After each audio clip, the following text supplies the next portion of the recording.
हरे कृष्णा।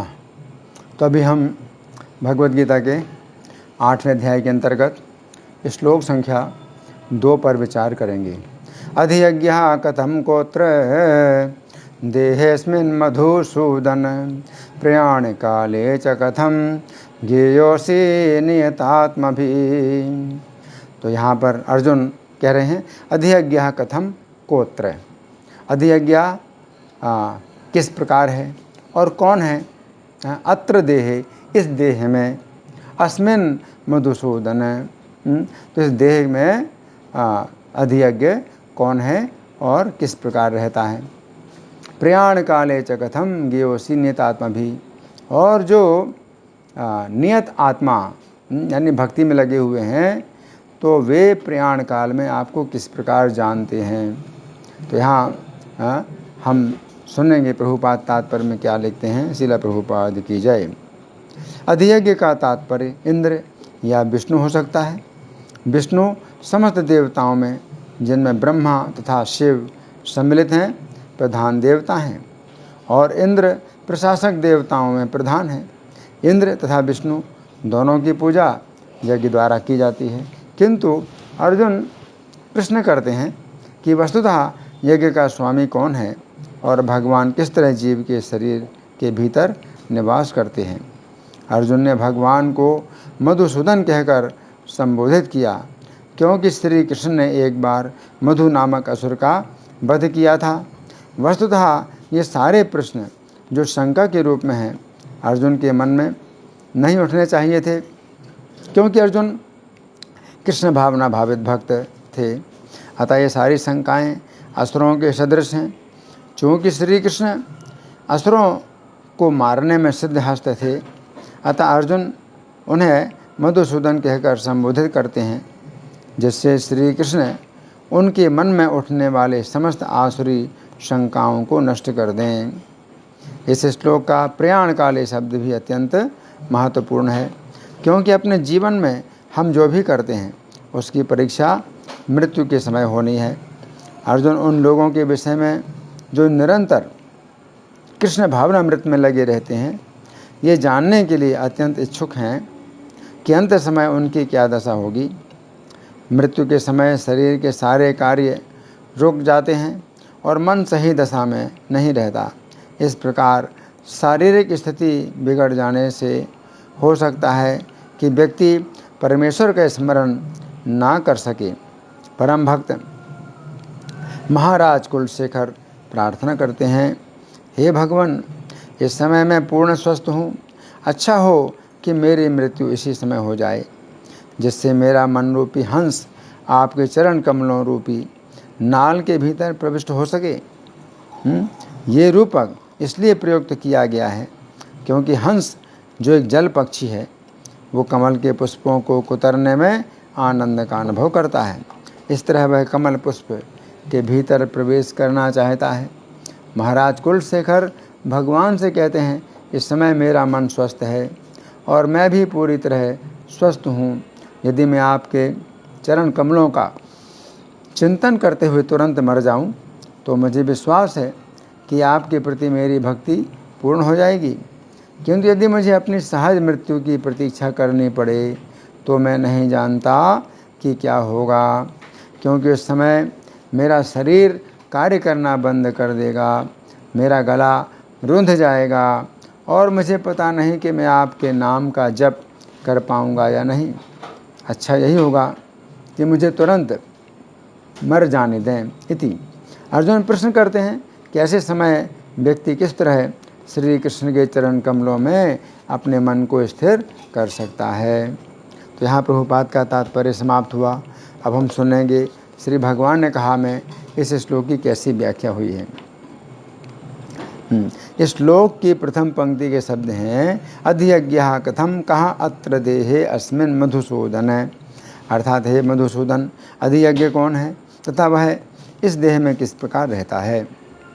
तो अर्जुन के मन में यह संशय उत्पन्न हुआ, क्योंकि अधियज्ञ का अर्थ है यज्ञों को भोगने वाला। अब यदि विचार किया जाए तो यज्ञों को भोगने वाले इंद्र तथा विष्णु दोनों हैं। यद्यपि श्री कृष्ण ने गीता 5:29 में यज्ञों का भोक्ता अपने को ही बताया है, तथा ये भी कहा है कि जो व्यक्ति श्री कृष्ण को यज्ञों का भोक्ता समझ लेता है उसे ही शांति प्राप्त होती है। परंतु कभी कभी श्री कृष्ण इंद्र को भी अपने बराबर अथवा अपने से भी अधिक सम्मान देते हैं, जिससे ये सूचना प्राप्त होती है कि इंद्र भी अत्यंत महत्वपूर्ण व्यक्ति हैं। यद्यपि श्री कृष्ण की इंद्र के साथ कोई तुलना नहीं हो सकती है, क्योंकि श्री कृष्ण समस्त ब्रह्मांडों के स्वामी हैं, जबकि इंद्र केवल इस ब्रह्मांड के अंतर्गत एक देवता हैं, जिनकी आयु केवल एक मनवंतर तक की होती है। परंतु मनुष्य लीला में श्री कृष्ण कभी कभी इंद्र को अपने से भी अधिक महत्व देते हैं। अतः अर्जुन के मन में संशय उत्पन्न हुआ कि अधियज्ञ इंद्र को माना जाए अथवा श्री कृष्ण को। महाभारत के आदि पर्व के अंतर्गत अध्याय संख्या 233 में वर्णन आता है कि खांडव वन को जलाकर जिस समय अर्जुन तथा श्री कृष्ण ने अग्निदेव को तृप्त किया, उस समय इंद्र मरुदगणों तथा अन्य देवताओं के साथ आकाश से उतरे और अर्जुन तथा श्री कृष्ण से इस प्रकार बोले, आप दोनों ने ऐसा कार्य किया है जो देवताओं के लिए भी दुष्कर है। मैं बहुत प्रसन्न हूँ। इस लोक में मनुष्यों के लिए जो दुर्लभ हो ऐसा कोई वर आप दोनों मांग लें। इति। तब अर्जुन ने इंद्र से सभी प्रकार के दिव्यास्त्र मांगे तथा श्री कृष्ण ने भी ये वर मांगा कि अर्जुन के साथ मेरा प्रेम निरंतर बढ़ता रहे। इस प्रकार दोनों को वर देकर देवताओं सहित देवराज इंद्र स्वर्गलोक को चले गए। महाभारत की इस घटना से अर्जुन को संशय उत्पन्न हुआ कि श्री कृष्ण ने पिछले अध्याय में जिस अधियज्ञ की बात कही है वो अधियज्ञ इंद्र को माना जाए अथवा श्री कृष्ण को माना जाए। अब यहाँ पर अर्जुन का एक प्रश्न ये भी है कि वो अधियज्ञ इस देह में किस प्रकार रहता है, ये समझने की बात है। यदि इंद्र को अधियज्ञ माना जाए तो इंद्र इस देह में भुजाओं के देवता हैं तथा इंद्र के ही द्वारा हमारी भुजाओं में शक्ति आती है। तथा यदि श्री कृष्ण को अधियज्ञ माना जाए तो श्री कृष्ण परमात्मा के रूप में हमारे हृदय में रहते हैं। गीता 15:15 में श्री कृष्ण कहते हैं कि वे प्रत्येक जीव के हृदय में आसीन हैं और उनसे ही स्मृति, ज्ञान और विस्मृति प्राप्त होती है। उक्त श्लोक के तात्पर्य में श्रील प्रभुपाद लिखते हैं, परमेश्वर परमात्मा रूप में प्रत्येक जीव के हृदय में स्थित हैं और उन्हीं के कारण सारे कर्म प्रेरित होते हैं। जीव अपने विगत जीवन की सारी बातें भूल जाता है, लेकिन उसे परमेश्वर के निर्देशानुसार कार्य करना होता है जो उसके सारे कर्मों का साक्षी है। अतः वह अपने विगत कर्मों के अनुसार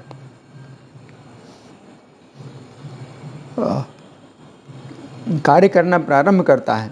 इसके लिए उसे आवश्यक ज्ञान तथा स्मृति प्रदान की जाती है।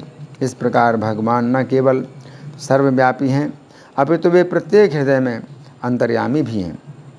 वे विभिन्न कर्मफल प्रदान करने वाले हैं। जीव जो ही अपने इस शरीर को छोड़ता है उसे भूल जाता है, लेकिन परमेश्वर द्वारा प्रेरित होकर वो फिर से काम करने लगता है।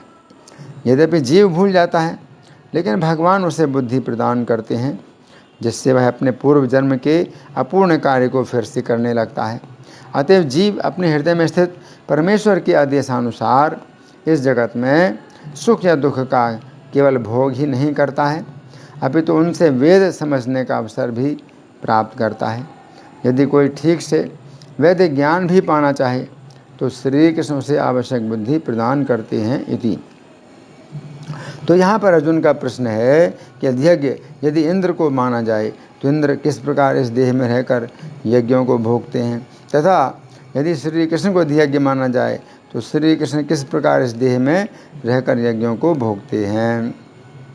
तो यहाँ पर अर्जुन श्री कृष्ण के लिए मधुसूदन शब्द का प्रयोग कर रहे हैं। ये बात समझने की है कि सृष्टि के प्रारंभ में मधु तथा कैटभ नाम के दो असुर हुए थे जो ब्रह्मा जी को तंग कर रहे थे, तथा उस समय श्री कृष्ण ने ब्रह्मा जी की रक्षा करने के लिए उन दोनों असुरों का वध किया था।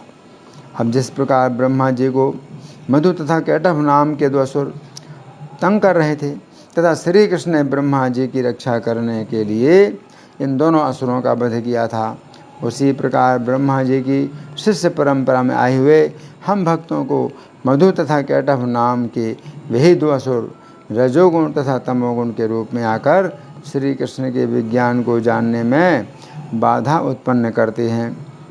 मधु नाम का असुर रजोगुणी भाव के रूप में तथा कैटभ नाम का असुर तमोगुणी भाव के रूप में श्री कृष्ण के विज्ञान को जानने में बाधा उत्पन्न करते हैं।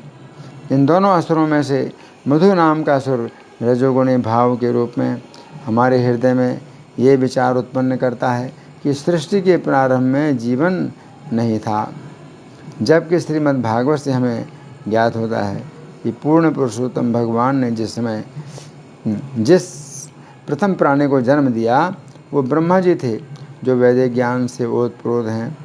तो यहाँ पर मधुसूदन शब्द का प्रयोग करके अर्जुन श्री कृष्ण से कह रहे हैं कि हे श्री कृष्ण, जिस प्रकार आपने ब्रह्मा जी को तंग करने वाले मधु असुर का वध किया था, उसी प्रकार आप हमारी रक्षा करने के लिए रजोगुणी भाव को नष्ट कीजिए, जो हमें आपके तत्व को समझने में बाधा उत्पन्न कर रहा है।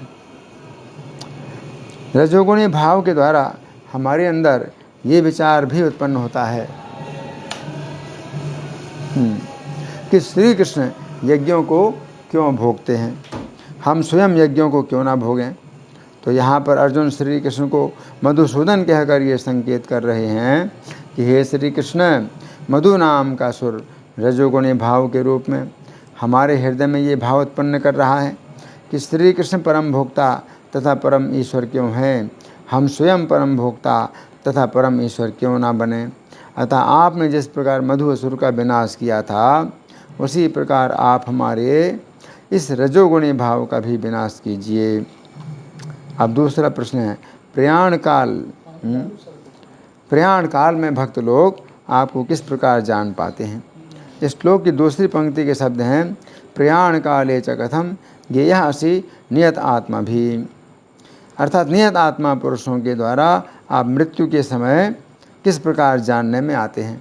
इस श्लोक के तात्पर्य में श्रील प्रभुपाद समझाते हैं कि अर्जुन को भय है कि यद्यपि भक्त लोग अपने जीवन काल में श्री कृष्ण को याद करते हैं, परंतु मृत्यु के समय तो व्यक्ति की ऐसी दुर्दशा होती है कि वो श्री कृष्ण को किस प्रकार याद कर सकेगा। तात्पर्य में श्रील प्रभुपाद लिखते हैं, इस श्लोक में प्रयाण काले शब्द भी अत्यंत महत्वपूर्ण है, क्योंकि अपने जीवन में हम जो भी करते हैं उसकी परीक्षा मृत्यु के समय होनी है। अर्जुन उन लोगों के विषय में जो निरंतर कृष्ण भावनामृत में लगे रहते हैं, ये जानने के लिए अत्यंत इच्छुक हैं कि अंत समय में उनकी क्या दशा होगी। अर्थात हे श्री कृष्ण, वे आपको किस प्रकार याद कर पाएंगे। मृत्यु के समय शरीर के सारे कार्य रुक जाते हैं और मन सही दशा में नहीं रहता। इस प्रकार शारीरिक स्थिति बिगड़ जाने से हो सकता है कि व्यक्ति परमेश्वर का स्मरण ना कर सके इति। तो यह अर्जुन का संशय है, परंतु हमें समझना चाहिए कि जो लोग नियत आत्मा हैं, वे चूँकि अपने जीवन काल में सदा श्री कृष्ण का स्मरण करते हैं, अतः मरण काल में श्री कृष्ण उनका स्मरण करते हैं। श्री कृष्ण की कृपा से वे भक्त अपने शरीर से ऊपर उठ जाते हैं तथा वे श्री कृष्ण का स्मरण कर सकते हैं। जिस समय श्रील प्रभुपाद अपनी मृत्यु शैया पर थे, उस समय यदि वे चाहते तो उनके शिष्य उन्हें किसी अच्छे अस्पताल में भर्ती कर देते तथा अनेक चिकित्सक उनकी देख रेख में रहते, परंतु श्रील प्रभुपाद चाहते थे कि वे अपने शिष्यों के बीच में रहकर श्री कृष्ण का स्मरण करें। अतः वे अंत समय में अपने मुख से श्रीमद् भागवत के तात्पर्य बोलते रहे। फिर जिस समय उनके बोलने की शक्ति समाप्त हो गई, उस समय उनके शिष्य उन्हें घेर कर हरे कृष्ण मंत्र का कीर्तन करते रहे। इस प्रकार श्रील प्रभुपाद ने अपने दुर्दशाग्रस्त शरीर से ऊपर उठकर श्री कृष्ण का स्मरण किया। भागवत 1:9-24 में भीष्मदेव ने श्री कृष्ण से प्रार्थना की कि हे श्री कृष्ण, आप मुस्कुराते हुए मेरे सामने उस क्षण तक रहें जब तक मैं अपना यह भौतिक शरीर ना छोड़ दूं। उक्त श्लोक के तात्पर्य में श्रील प्रभुपाद लिखते हैं, वैष्णव सदा अपने आचरण में विनीत होता है। यद्यपि ये 100% निश्चित था कि इस शरीर को त्याग कर भीष्मदेव वैकुंठ जा रहे हैं, तो भी विनीत वैष्णव के रूप में उन्होंने भगवान की सुंदर मुखाकृति देखनी चाहिए, क्योंकि उन्होंने सोचा कि कहीं इस शरीर को छोड़ने के बाद वे भगवान का दर्शन ना भी कर पाएँ। वैष्णव को कभी गर्व नहीं होता, यद्यपि भगवान अपने भक्तों को अपने धाम में प्रवेश करने की गारंटी देते हैं। यहाँ पर भीष्मदेव कहते हैं, जब तक मैं अपना शरीर त्याग ना कर दूँ। इसका अर्थ यह है कि महान सेनापति अपनी इच्छा से शरीर त्याग करेंगे, वे प्रकृति द्वारा बाध्य नहीं हैं। वे इतने शक्तिशाली हैं कि वे जब तक चाहते अपने शरीर में बने रह सकते थे। ये वर उन्हें अपने पिता से प्राप्त हुआ था। उनकी इच्छा थी कि भगवान उनके समक्ष रहें, जिससे वे उनका ध्यान कर सकें। यद्यपि समाधि दशा को प्राप्त हो लें, तब उनका मन भगवान का चिंतन करके पवित्र हो जाए। भीष्मदेव की इतनी ही इच्छा थी कि उनका मन भगवान के चिंतन में लीन रहे और वे इसी तरह चल बसें। शुद्ध भक्त की सर्वोच्च अभिलाषा यही होती है।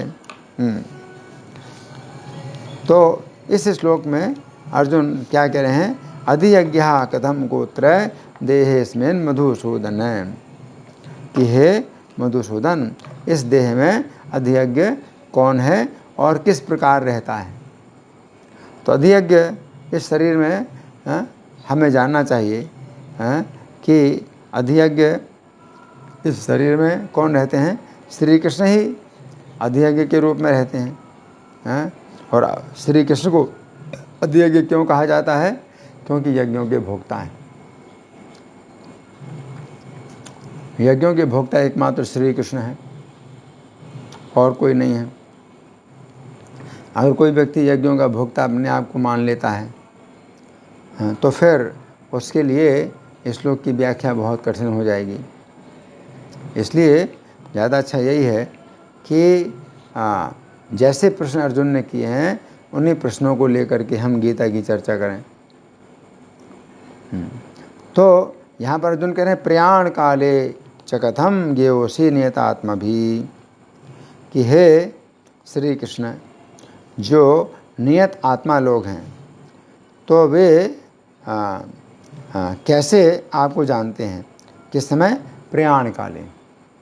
तो जिस समय शरीर प्रयाण करता है उस समय कैसे नियत आत्मा लोग श्री कृष्ण को जान पाते हैं। तो सबसे जो बड़ी सफलता है, इस मनुष्य जीवन की सबसे बड़ी सफलता है वो यही है कि प्रयाण काल में हम श्री कृष्ण को जान सकें। तो जब तक हमारा शरीर रहता है तब तक हम बहुत से सही काम करते हैं, बहुत से गलत काम करते हैं और अपने को हमेशा सच्चा साबित करते हैं या सही साबित करते हैं। परंतु जिस समय हम शरीर छोड़ते हैं तो उस समय परीक्षा हो जाती है, हमने जीवन भर कैसे कर्म किए। कोई व्यक्ति अगर सोचता है कि जीवन में इसका अभ्यास करने की कोई ज़रूरत नहीं है,